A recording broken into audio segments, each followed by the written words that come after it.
Hello students welcome back. आज मैं आपको पढ़ाने जा रही हूँ इंडियन पार्टनरशिप एक्ट का एम्प्लॉयड अथॉरिटी के बारे में। अच्छा, मैं ये सब इसमें बताऊँगी आपको मेंस के लिए इस टॉपिक से रिलेटेड कौन कौन से क्वेश्चंस मेंस के लिए आएंगे और कैसे इसी टॉपिक्स में कैसे आपके शॉर्ट क्वेश्चंस बनेंगे, दैट मीन्स एमसीक्यूज क्वेश्चंस कैसे बनेंगे। तो मैं ये दोनों ही आपको बताऊंगी और हो सकता है ये 2 सेशन में ये वीडियो बने, तो आप प्लीज़ इसको ज़रूर देखिए। पहले तो एम्प्लॉयड अथॉरिटी के देखिए, मैंने जुडिशरी की बुक ली है, उसमें इस टाइप से क्वेश्चन आया है, what is meant by employed authority of partner in the absence of usage of trade, what are restriction imposed there on by law। ठीक है, एक तो ये क्वेश्चन है। और एक और मैंने जुडिशरी की बुक ली थी, मेंस की ही है। मैं क्वेश्चंस बहुत वीडियोस में ऐसे आते हैं कि सीधा टॉपिक वाइज स्टार्ट कर देते हैं, फिर जब बच्चे क्वेश्चन स्टार्ट करने लग जाते हैं तो उनको पता नहीं चलता है कि हमें क्या मटेरियल लिखना है। तो मैं आपको क्वेश्चंस के साथ टॉपिक कराऊंगी। ठीक है, हम क्वेश्चन वाइज हम टॉपिक्स को कवर करेंगे, जिससे हमारा टॉपिक भी कवर हो जाएगा और आपको मैं क्वेश्चन का आंसर बताती जाऊंगी। मैं उस आंसर्स में आपको टॉपिक भी समझाती जाऊंगी और आपको ये भी बता दूंगी कि कितना मटेरियल हमें मेंस के लिए लिखना है। तो फिर जब हम मेंस की प्रिपरेशन करेंगे तो साथ में हमारा, आपको पता ही है, जब बड़ी चीज़ पढ़ते हैं तो उसमें छोटी चीज़ें तो ऑब्वियसली हमें याद रह ही जाती हैं और हमारे एमसीक्यूज भी उसके साथ साथ तैयार हो जाएंगे। तो मैं पैटर्न थोड़ा चेंज कर रही हूँ, टॉपिक पहले कवर नहीं कर रही, टॉपिक के साथ क्वेश्चंस नहीं बता रही हूँ, मैं क्वेश्चंस के साथ आपको टॉपिक कवर करूँगी। ठीक है, क्योंकि बच्चों को यूजली यही प्रॉब्लम होती है कि हम लोग टॉपिक्स तो डिस्कस कर देते हैं, लेकिन जब क्वेश्चंस उठाते हैं तो वो कंफ्यूज जाते हैं कि इसमें हमें कितना मटेरियल लिखना है, कितने हमें इसमें केसेस साइटेशंस लिखनी है। तो मैं नहीं चाहती कि वो कन्फ्यूजन बच्चों को अपने एग्ज़ाम्स में रहे। तो मैंने आपको एक क्वेश्चन बता दिया। तो दूसरा क्वेश्चन देखिए, ये आ रहा है, ये भी जुडिशरी की बुक है मेंस की। तो इसमें ये आ रहा है, employed authority of, short notes लिखने हैं, किस पे लिखने हैं, एम्प्लॉयड अथॉरिटी ऑफ पार्टनर। ठीक है, तो अब हम एम्प्लॉयड अथॉरिटी ऑफ पार्टनर पढ़ रहे हैं और ये मैं आपको बताऊंगी इसमें आपको कितना मटेरियल लिखना है। ठीक है, so the liability doctrine of employed authority, the liability that the partners incur is for the act of the firm. What is meant by an act of firm? As the firm is incapable of acting by itself, it is some act of a partner's which is going to be regarded as the act of the firm. The question then is, what act of the partner are the act of the firm? Right? अब हमारे दिमाग में इतने सारे questions आते हैं कि एक फर्म्स की किस एक्ट पर पार्टनर्स लायबल होगा और पार्टनर्स की किस एक्ट पर फर्म लायबल होगी। तो इन सारे क्वेश्चंस के जो आंसर्स हैं वो हमें कैसे पता चलेगा? The answer is to be found in the provision of section 18 and 19। ठीक है, सेक्शन 18 और सेक्शन 19 को हम साथ में पढ़ेंगे and then we will read section 20 with section 18 and 19। even we have to study section 21 also, right? The section 18 declares every partner to be agent of the firm for the purpose of the business of firm. Section 18 क्या कहता है? देखिए section 18 क्या कह रहा है, ये section 18 की लैंग्वेज है, सेक्शन 18 डिफाइन कर रहे हैं। Section 18, the partner to be agent of the firm. Question आपको अगर याद हो तो क्वेश्चन क्या पूछा था दोनों एग्जाम्स में, मतलब कि दोनों मेंस की बुक्स में के एग्जाम क्वेश्चंस मैंने आपको बताए थे। तो दोनों बुक्स में क्या क्वेश्चन था, what is employed authority of a partner. ठीक है, और दूसरा उसी में 2 क्वेश्चन थे कि क्या रिस्ट्रिक्शंस है इम्प्लाइड अथॉरिटी पर। तो इसीलिए हम कौन कौन से सेक्शंस इसमें पढ़ेंगे, हम इसमें सेक्शन पढ़ेंगे section 18, section 19, section 20 and section 21। हम ये सारे सेक्शंस इसमें पढ़ेंगे, ठीक है। और ये सारे सेक्शंस मेंशन करने भी ज़रूरी है। अगर सिर्फ खाली इम्प्लाइड अथॉरिटी पूछेंगे तो आप सेक्शन 18 और 19 पूरा प्रिस्क्राइबली लिखेंगे, ठीक है। और उसके बाद आप थोड़ा बहुत जो है 2021 को एक छोटे छोटे पैराग्राफ में लिख सकते हो। अब मैं आपको बताती हूँ कि सेक्शन 18 कह क्या रहा है। Section 18 of partnership act says that partners to be agent of firm. Partner क्या है? पार्टनर फर्म के एजेंट है। Subject to the provision of this act, क्या बोल रहा है? Subject to the provision of this act, इस एक्ट के प्रोविजन से जुड़े रहेंगे आप, ठीक है। सब्जेक्ट टू द प्रोविजन का मतलब होता है कि हमें इस एक्ट की जो प्रोविजंस है, जो भी लॉ है, उसके अकॉर्डिंग ही हमें चलना है, ठीक है। The partner is the agent of firm. Partner क्या है? एजेंट है, फर्म का एजेंट है, but it should be regarding the provision of this act. इस एक्ट के अकॉर्डिंग वो फॉर्म होनी चाहिए। जो भी फॉर्म्स के रूल्स रेगुलेशन हैं, जो भी फॉर्म्स के प्रोविजंस इस एक्ट में दिए गए हैं कि फॉर्म्स के क्या कंडीशंस है, टर्म्स हैं, उन सब टर्म्स कंडीशंस से बंधे हुए होंगे पार्टनर्स, ठीक है। पहले तो आपको फॉर्म ही बतानी पड़ेगी कि फॉर्म कैसी है, राइट। तो तभी तो आप सब्जेक्ट टू द प्रोविजन रहेंगे। A partner is the agent of firm for the purpose of the business of the firm. अब पार्टनर क्या है? फर्म का एजेंट है। क्या है? पार्टनर इज एजेंट, किसका? फर्म का। फॉर द पर्पस, किस लिए? पर्पस क्या है उसका? उसका पर्पस है business of firm, business of firm.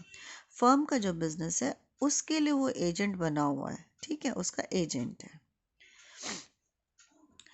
अब अगर हम थोड़ा सा डिटेल पढ़ें, वैसे तो इतना डिटेल हमें लिखने की ज़रूरत नहीं है। आंसर मैं आपको सीधा डायरेक्ट आंसर पर आती हूँ, ठीक, कि हमें उन क्वेश्चंस का आंसर लिखना कैसे है, ठीक है। जैसे अब आपको मैंने ये क्वेश्चन बताया था, what is meant by implied authority of partner in absence of the usage of the trade, what are the restrictions impose there on by the law. इसमें अब हम कैसे लिखेंगे answer? The authority of partner, पहले तो देखो, अगर कोशिश करना कि हेडलाइन बनाओ आप ऐसे, ठीक, employed authority explained.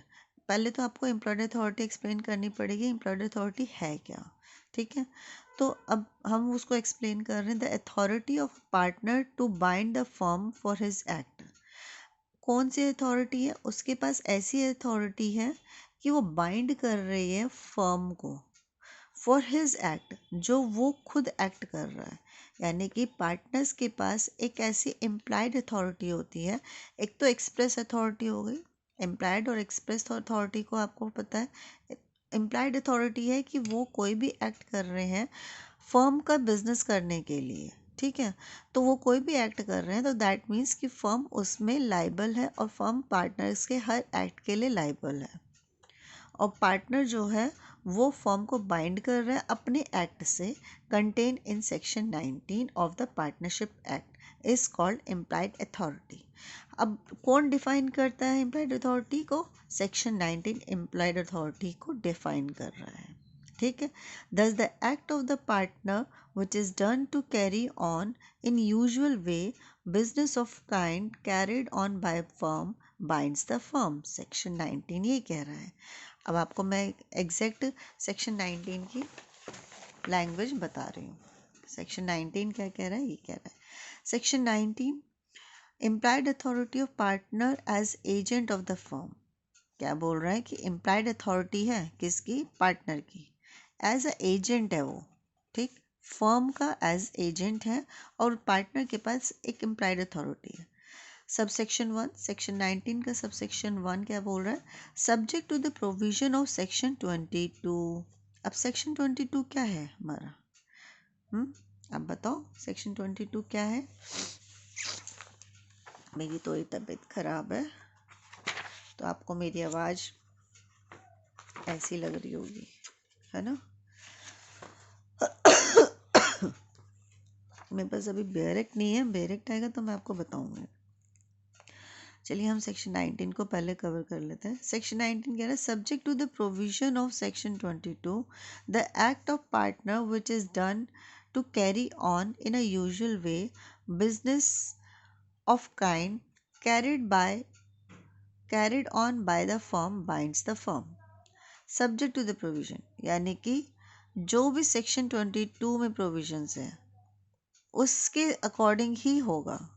The act of partner, partner का जो एक्ट है which is done to carry on, वो कोई भी एक्ट उसने किया है, अब वो एक्ट क्या कर रहा है, कैरी कर रहा है। यानी कि क्या कैरी कर रहा है, कैरी ऑन यूजुअल वे, जो भी कॉमन वे है बिजनेस करने का, ठीक है। Business of kind carried on by the firm, firm जो भी बिजनेस कैरिड कर रही है, फर्म कोई भी बिजनेस कर रही, किसी भी बिजनेस करने के लिए पार्टनरशिप हुआ है और उस बिजनेस को करने का जो यूजुअल वे है, जो एक कॉमन वे है, उस कॉमन वे में उस बिजनेस को करते हुए अगर पार्टनर कोई भी एक्ट करता है, एक्ट इज डन, कोई भी पार्टनर एक्ट करता है उस बिजनेस को करते हुए, then the firm is bind, firm जो है उसके एक्ट के लिए बाइंड हो जाएगी, लाइबल हो जाएगी। The authority of partner, the authority of partner to bind the firm conferred by this section is called implied authority।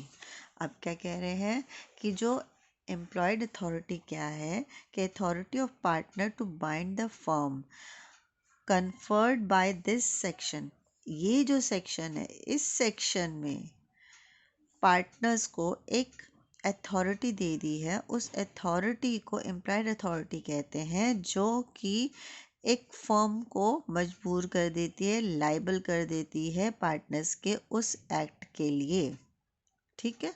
ये सब सेक्शन 1 कह रहा है सेक्शन 19 का। अब सेक्शन 19 का सब सेक्शन 2 क्या कहता है।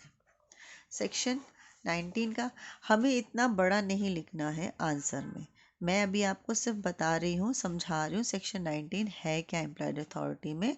तो मैं आपको ये टॉपिक क्लियर कर रही हूँ जिससे आपके एमसीक्यूज भी क्लियर हो जाएंगे, ठीक है। तो ये अभी आपको समझा रही हूँ, उसके बाद फिर मैं आपको पूरा आंसर बता दूंगी कि उसमें कितना मटेरियल आपको आंसर में लिखना है। तो पहले हम सेक्शन को समझ लेते हैं। सेक्शन 19 का सबसेक्शन 2 कहता है in the absence of any usage और a custom of trade to contrary the implied authority of partner does not empower him to, in the absence of any usage or custom, अगर business का, अगर firm का कोई भी business करने का एक कस्टम है, ठीक है, या फिर कोई भी कहते हैं वो चलता है ना रीति रिवाज जिसको हम बोलते हैं, अगर वो है, ठीक, वो है तो उसके हिसाब से चलेगा। लेकिन हमारा सब सेक्शन 2 कह रहा है इन द एब्सेंस ऑफ, यानी कि हमारे फर्म में कोई भी अगर इस तरह का कस्टम या रीति रिवाज नहीं चल रही है उस बिजनेस में, of a trade to contrary the implied authority of partner does not empower him to. अब कहाँ कहाँ पे पार्टनर्स एम्पावर नहीं हैं, ठीक है, कहाँ कहाँ पर नहीं है ये सब सेक्शन 2 बताता है हमारा, ठीक है। अब सब सेक्शन 2 क्या कह रहा है, सब सेक्शन 2 बता रहा है कि कहाँ का partner does not empower him to, partners जो है employed authority of partners does not empower him to, क्या करने के लिए, submit a dispute relating to the business of the firm to arbitration. मतलब कोई भी पार्टनर, उसके पास ऐसी एम्प्लॉयड अथॉरिटी नहीं है कि वो फर्म के कोई भी डिस्प्यूट हो जाता है, ठीक है, किसी दूसरे फर्म से या किसी थर्ड पार्टी से अगर डिस्प्यूट हो जाता है तो पार्टनर के पास एम्प्लॉयड अथॉरिटी नहीं है, employed authority of partner does not empower him, उसको एम्पावर नहीं कर देता पार्टनर को कि वो उस डिस्प्यूट को किसी आर्बिट्रेशन के पास ले जाकर सबमिट करे या वहाँ पर उसको सॉल्व करे, ठीक, 1 पॉइंट। सेकेंड पॉइंट क्या कह रहा है, पार्टनर्स के पास कोई भी एम्प्लॉयड अथॉरिटी नहीं है कि वो जाके कोई भी बैंक में account to open bank account on behalf of firm in his own name. वो अपने नाम पर बैंक के बिहाफ पर अपने नाम से कोई भी अकाउंट नहीं खुलवा सकता है। ठीक है, उसके बाद फिर थर्ड पॉइंट क्या कह रहा है कि partners are not empowered, employed authority of partner does not empower him to compromise or relinquish any claim or portion of claim by the firm। क्या बोल रहा है, कॉम्प्रोमाइज नहीं करेगा, ना ही रेलिंक्विश करेगा। रेलिंक्विश का मतलब होता है देना, रेलिंक्विश करना, अपना राइट दे देना, अपनी अपनी क्या कहते हैं, जैसे मैं अगर सपोज करो मेरी प्रॉपर्टी में कोई राइट है तो मैं अपने राइट को रेलिंक्विश कर रही हूँ, मैं अपने राइट को दे देती हूँ, मैं अपने प्रॉपर्टी के राइट को दे रही हूँ, रेलिंक्विश डीड बना के रेलिंक्विश कर रही हूँ। कॉम्प्रोमाइज और अ रेलिंक्विश एनी क्लेम और अ portion of a claim by the firm. अगर फर्म ने कोई भी क्लेम किया है, ठीक है, कोई भी क्लेम करा है या कोई भी पोर्शन ऑफ अ क्लेम है, एक फर्म ने मान लो कि कोई भी क्लेम करा हुआ है, हाँ, तो पार्टनर के पास एम्प्लॉयड अथॉरिटी नहीं है कि उसके साथ कॉम्प्रोमाइज़ कर ले या उसको रेलिंक्विश कर दे, उसको गिव अप कर दे, नहीं कर सकता। ठीक है, फिर फोर्थ पॉइंट क्या है अपने पास, पार्टनर्स विदड्रॉ अ सूट और does not withdraw suit or proceedings filed on behalf of the firm।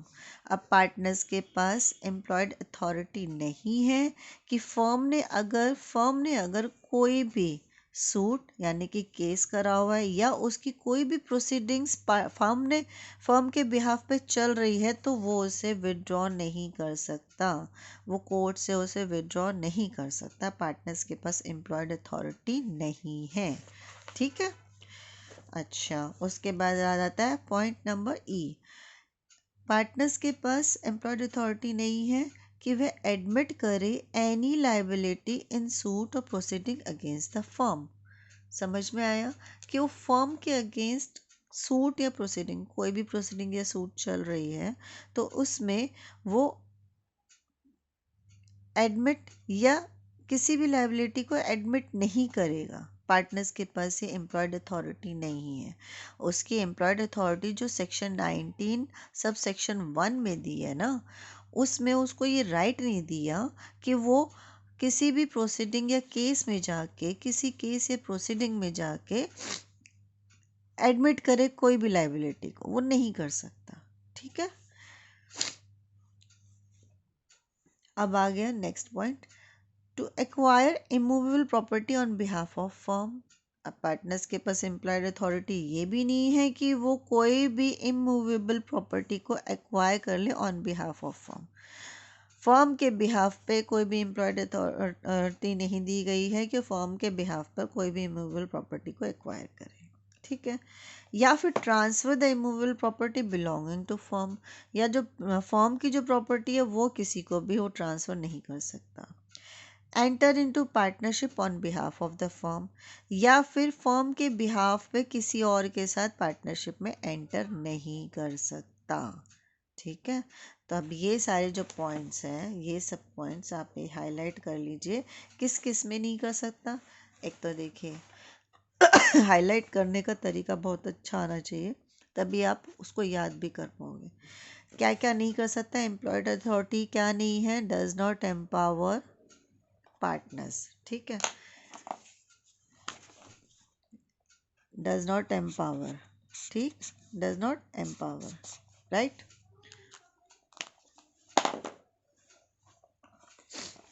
क्या, सबमिट अ डिस्प्यूट, ठीक, टू आर्बिट्रेशन।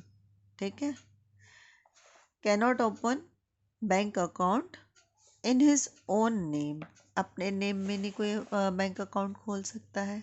ठीक है, अच्छा, उसके बाद कॉम्प्रोमाइज़ या रेलिंक्विश नहीं कर सकता, कॉम्प्रोमाइज़ नहीं कर सकता, रेलिंक्विश नहीं कर सकता कोई भी क्लेम को, जो भी फर्म ने क्लेम करा हुआ उसमें।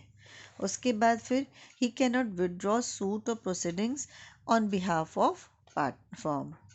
He cannot admit any liability in suit और प्रोसीडिंग अगेंस्ट द फर्म। अगर फर्म के अगेंस्ट कोई भी सूट हो या प्रोसीडिंग फाइल हुई है तो उसमें कोई लाइबिलिटी को एक्सेप्ट नहीं करेगा। ठीक है, तो पहला पॉइंट यह था कि सबमिट नहीं कर सकता डिस्प्यूट को आर्बिट्रेशन में। कोई भी बैंक में अकाउंट अपने नाम से नहीं खुलवा सकता फर्म के बिहाफ पर। ना ही किसी भी क्लेम को जो फर्म ने क्लेम करा उसे रेलिंक्विश करे या उसे कॉम्प्रोमाइज़ नहीं कर सकता। ना ही किसी सूट या प्रोसीडिंग में कहते हैं फर्म के बिहाफ पर विदड्रॉ कर सकता है, ना ही कोई लाइबिलिटी को एक्सेप्ट कर सकता है। और फिर उसके बाद क्या है कि immovable property on behalf of firm भी एक्वायर नहीं करेगा। कोई भी इमूवेबल प्रॉपर्टी को एक्वायर भी नहीं कर सकता, कोई भी इमूवेबल प्रॉपर्टी को ट्रांसफ़र भी नहीं कर सकता।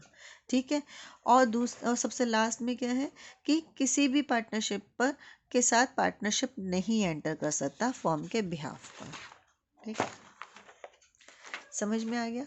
अब हम पढ़ते हैं, ये हमने क्या पढ़ा, ये हमने सेक्शन 19 को अच्छी तरह से पढ़ लिया। अब सेक्शन 19 को आप अच्छी तरह से समझ गए हैं कि सेक्शन 19 कहता है, सेक्शन 19 का सब सेक्शन 1 कहता है subject to the provision of section 22 the act of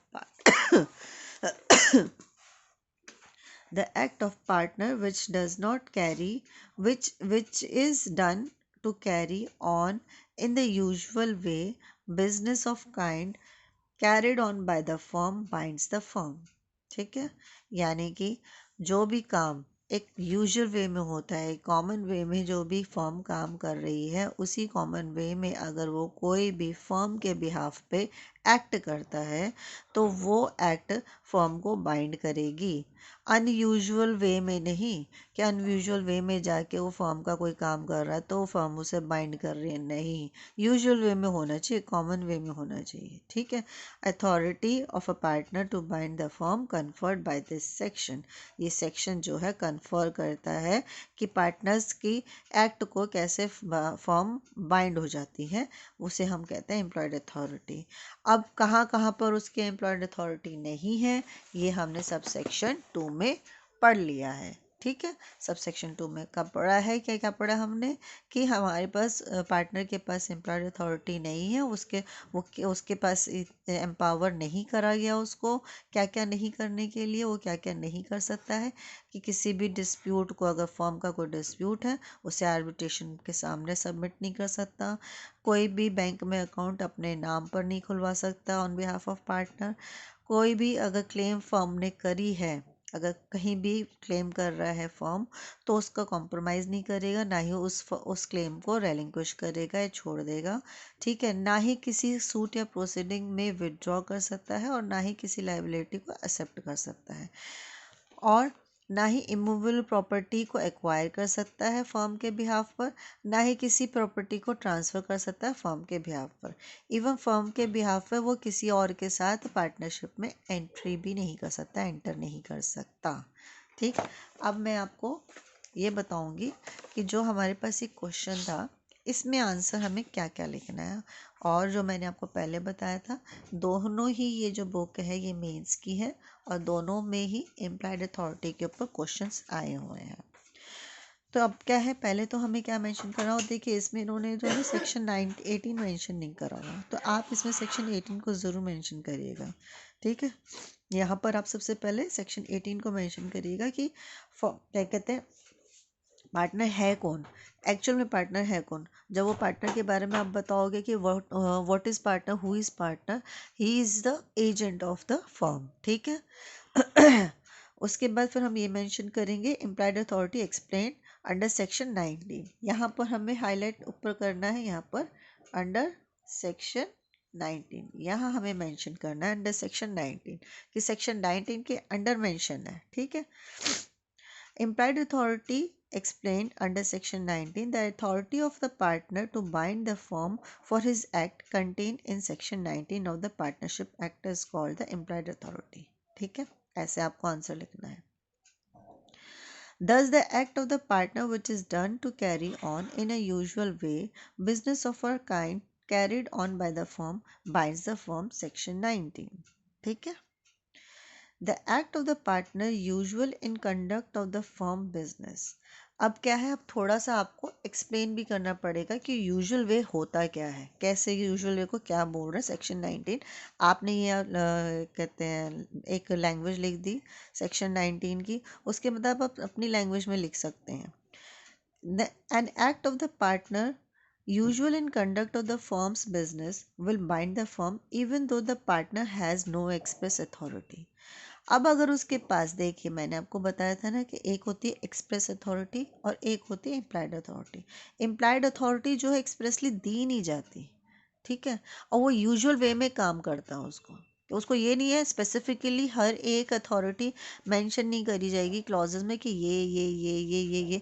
जब हम किसी एक्सप्रेस अथॉरिटी वो होती है जब हम सारे क्लॉजेस मेंशन कर देते हैं कि हाँ अब आप जो है वहाँ से इतने डॉक्यूमेंट्स लेकर आ सकते हो, इतने लोगों के सिग्नेचर होंगे, इतने विटनेसेस होंगे, ये सारी चीज़ें एक्सप्रेस अथॉरिटी जो आपको करनी पड़ेगी, ठीक है। लेकिन कुछ ऐसी अथॉरिटीज़ होती है जो आप जब यूजुअल वे में जब बिज़नेस करने जा रहे होते हो तो वहाँ पे सर्कमस्टेंसेस के अकॉर्डिंग आप उस बिज़नेस को कर रहे होते हो, मगर वो एक यूजुअली उसी कंडक्ट में वो बिज़नेस हो रहा होता है, तो वहाँ पर है ना एक्सप्रेस अथॉरिटी की ज़रूरत नहीं होती।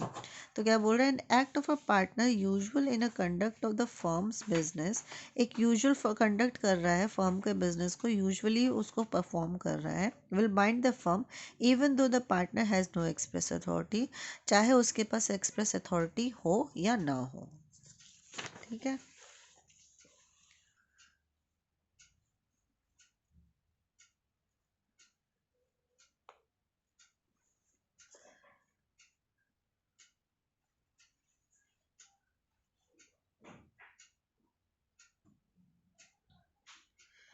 To do the act provided that partner does not act on his own behalf, क्योंकि वो जो है एक्ट कर रहा है, provided that partner does not act, provided यानी कि प्रोवाइडेड, भाई प्रोवाइडेड है कि पार्टनर जो है अपनी अपनी तरफ से वो एक्ट ना कर रहा हो, ठीक है, वो फर्म की तरफ से एक्ट कर रहा हो, otherwise the firm will not bound. अगर प्रोवाइडेड मतलब कि अगर उसने अपने बिहाफ पे एक्ट कर दिया है तब फिर फर्म बाइंड नहीं होगी, ठीक है।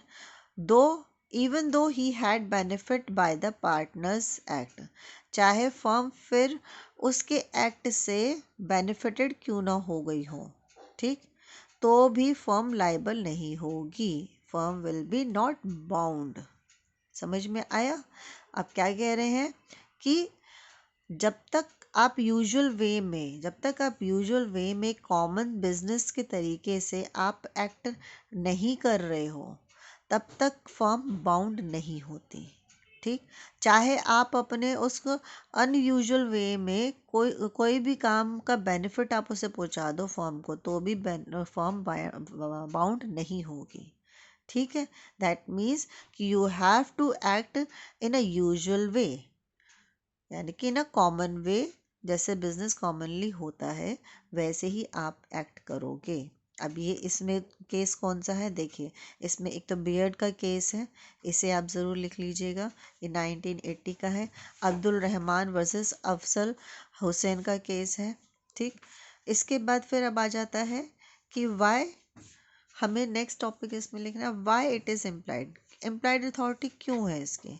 अ question arise here's as to why, आपको इतना नहीं लिखना क्योंकि ये मैंने काट दिया, ये मैं आपको भी समझा रही हूँ। A question arise here as to why the authority of the partner to bind the firm by this act is qualified by the word implied, ये आपको नहीं लिखना है, इतना मैं आपको काट रही हूँ, ठीक है। आप चाहो तो इसे लिख भी सकते हो, इतना टाइम आपको मिल ही जाता है। The reason is that the authority is not an independent or separate authority but is implied in the very nature of the partnership. It is the natural corollary of the partnership to define in the act by implication. It is a result of the status of the agent and a principle conferred by the law upon every partner in relation to the third person. समझ में आ गया कि reason ये है कि एक implied authority उसके nature से ही पता चल रहा है कि वो एक सिर्फ प्रिंसिपल, फर्म क्या है, प्रिंसिपल है, ठीक है, जैसे हमारे स्कूल के प्रिंसिपल होते हैं, बाकी सारे जो टीचर्स होते हैं वो एजेंट ही होते हैं। तो फर्म क्या है, प्रिंसिपल ही तो हो गई ना। तो उसके बेसिक ही नेचर से, वेरी फर्स्ट नेचर से ही पता चल रहा है कि उसका जो नेचर है पार्टनरशिप का, पार्टनरशिप फर्म का जो नेचर होता है उसमें फर्म जो होती है वो प्रिंसिपल होती है, जो पार्टनर्स है वो उसके एजेंट्स हैं। ठीक है, अब ये कैसे राइज होता है, how it rises. implied authority of a partner arises from the principle of agency। अब प्रिंसिपल एजेंसी में ही है। अब यहाँ पर आपका मैं आपको बता दूँ ये कौन सा सेक्शन है, ये सेक्शन 18 आ रहा है। ठीक है, सेक्शन 18 है ये। ठीक, क्योंकि सेक्शन 18 ही बता रहा है कि हमारा पार्टनर क्या है, partner is agent of firm. तो employed authority of a partner arises from the principle of agency which is embodied in the definition of partnership. One of the element of the partner is that the business must be carried on by all। अभी क्या बोल रहे हैं कि embedded in the definition of partnership, partnership की जो definition है ना उसी में ही बता दिया था कि पार्टनर है कौन, पार्टनर जो है एजेंट है। तो इसीलिए उस प्रिंसिपल ऑफ एजेंसी जो है उस रूल में पार्टनर एजेंट होता है। One of the element of the partnership is that the business must be carried on by all or any partner acting for all। This last word, that is acting for all, are most clearly point out towards the fact। यानी कि partners act कर रहा है carried on by all or any of the partner acting for all, यानी कि सारे partners के लिए कैरी कर रहा हो या एनी पार्टनर, कोई भी एक पार्टनर जो है वो सबके लिए कैरिड कर रहा हो। ठीक है, तो यानी कि बिजनेस जो है, पार्टनर जो सबके लिए उसको कैरी कर रहा हो, फर्म के बेनिफिट के लिए, फर्म के लिए वो बिजनेस कैरी कर रहा है, तब वो एक्टिंग फॉर ऑल माना जाता है और उसमें प्रिंसिपल ऑफ एजेंसी लागू हो जाती है। The above principle of agency has been re-emphasized in section 18 of the act which read as a partner is, मैंने आपको पहले बता दिया था सेक्शन 18 आ रहा है यहाँ पर, a partner is agent of the firm for the purpose of the business of the firm. ठीक है, अब आपको देखो मैंने जितना अंडरलाइन करा है ना, आप अभी उसको उतना ही लिख लो, इतना ही हमें लिखना है। Thus, for implied authority, it is also necessary that the act done by a partner must be done to carry on, in the usual way, business of the kind carried on by the firm।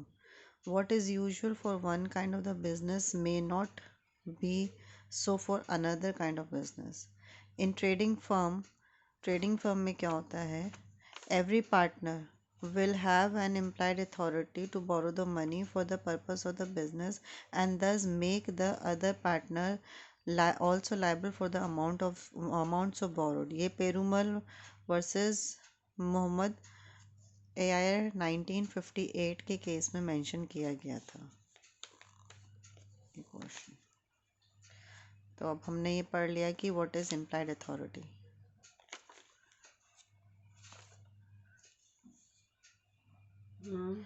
मैं आपको अब next session में बताऊंगी कि इसके MCQs questions कौन कौन से बनेंगे। आप मेरे चैनल को लाइक करो, सब्सक्राइब करो, बेल आइकन ज़रूर दबाइए और जो भी आपको सजेशन देना हो आप कमेंट बॉक्स में कर दीजिए। और आपको कोई और टॉपिक, किसी भी लॉ के भी किसी भी पोर्शन से आपको कोई भी टॉपिक पूछना हो तो आप मेरे को कमेंट कर सकते हैं।